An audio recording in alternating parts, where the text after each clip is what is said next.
কাজল মিয়ার মেয়ের জামাই, তাদের ঘটনাটা শুরু 22 সালের শেষের দিকে, 23 সালের শেষের দিকে, 24 সালের শুরুটা।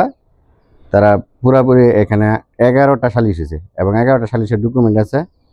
ওই এলাকার মেম্বার শামীম এবং সর্বশেষ চেয়ারম্যান পর্যন্ত গেছে। চেয়ারম্যানও একটা ডিসিশন দিচ্ছে তারা মানবো না। ফাইজুগং যারা আর কি, তারা এই চেয়ারম্যানের বিচারও মানছে না। এক পর্যায়ে আপনার তারা এই জমি জমা আঙ্গরে মামলা করে, করে তাদের যে জায়গাটুকু ছিল ওই জায়গাটুকু তারা রাত্রেবেলা অন্ধকারে কুবাইয়া টুবাইয়া গাছ গুছ কুবাইয়া বেড়া টেরা যা আছে বাইঙ্গা এবার ঘরের তালা ভাঙছে। ইভেন দরজার মধ্যে করা হয়েছে। তখন আমরা থানায় দরখাস্ত দিছি, ওই দরখাস্ত তদন্ত আসছে।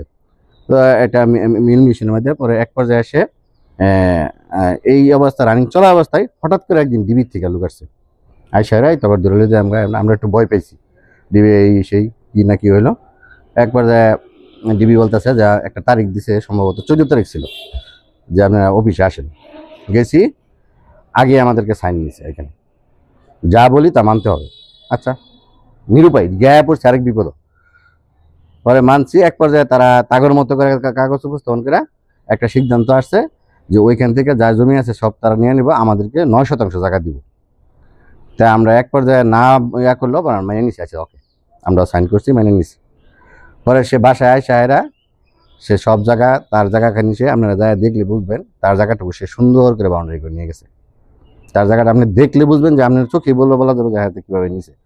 নেওয়ার পরে আমাদেরকে বিশেষ করে আমার শ্বশুর কাজল মিয়া ওনারা 3 গুন্ডা জায়গা শর্ট পড়তো, 3 গুন্ডা জায়গা একটা বাড়ি সহ মেপে দিছে, এক সাইডেতে দিছে। বলছে যে তোমাদেরকে এক সাইডেতে দিতে হবে, কারণ আমরা ঝামেলা। আচ্ছা, আমরা এক সাইডেতে বাড়ি সহ নিছি।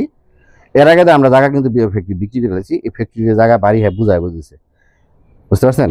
গণ্যমান্য লোক যারা আছে এলাকার, বিশেষ করে অদূত কাকা সহ মিরু কাকা সহ এরা সবাই ছিল। মাইপা দেওয়ার পরে বুঝাই দেওয়ার পরে বিকালবেলা আবার দিবে না, কে বাড়ির দিন যেত না, তার বাপ নিষেধাজ্ঞা করছে। পরে এখন যে জায়গাটা কোম্পানির কাছে বাউন্ডারি করা, এই জায়গাটা সে বুঝাই দিচ্ছে। বুঝাই দেওয়ার পরে এই পর্যন্ত এইভাবে চলছে, কোম্পানি এইভাবে করছে। মাঝখানে হঠাৎ করে সে আবার কোম্পানি টিনের বেড়া ভেঙে গেছে। এই জন্য কোম্পানি একটা মামলা দিছে তার নামে, থানায় অভিযোগ দিছে। সে অভিযোগ দিছে, কোম্পানি একটা অভিযোগ দিছে। পরে কোম্পানির বলছে যে আমি ভুল করে আলছি, এই সেই এরকম একটা কথা বলে সে এটা নিচল করে রাখছে।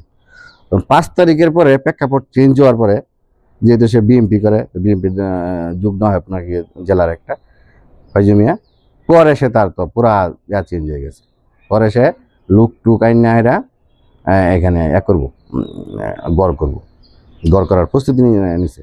পরে কোম্পানির লোক যায় না, এরা কোম্পানির লোক তারা এক ধরনের সিকিউরিটি সহ দাওয়া দিছে। পরে সে ওইখানে না পারিয়া তাগো বাড়ি কুদা দাউদা এলোপাতিরি কুবাইয়া টুবাইয়া সব সন্ন্যমানের সেটা অহন আছে। এবং এই কুবাইতে যায় তার টিনের মাঝে লাগে তার হাত পাইছে।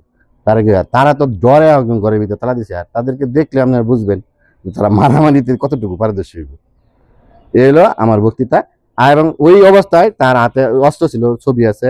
সে রুটে ওই পার পর্যন্ত যায় করে দৌড়ায় লয়ে গেছে, ইট পাটকেট মারছে, হাতে দাও অস্ত্র এগুলি আছে। এগুলি আমার সর্বোপরি দাবি হলো প্রশাসনের কাছে, তার কাছে অস্ত্র আছে, সে অস্ত্র দিয়ে এখন আমার হুমকি দেয়। আর একটা কথা হলো, আমার নামে সে আপনার আওয়ামী লীগ সাজায়া সে একাধিক মামলায় দেওয়ার চেষ্টা করতেছে।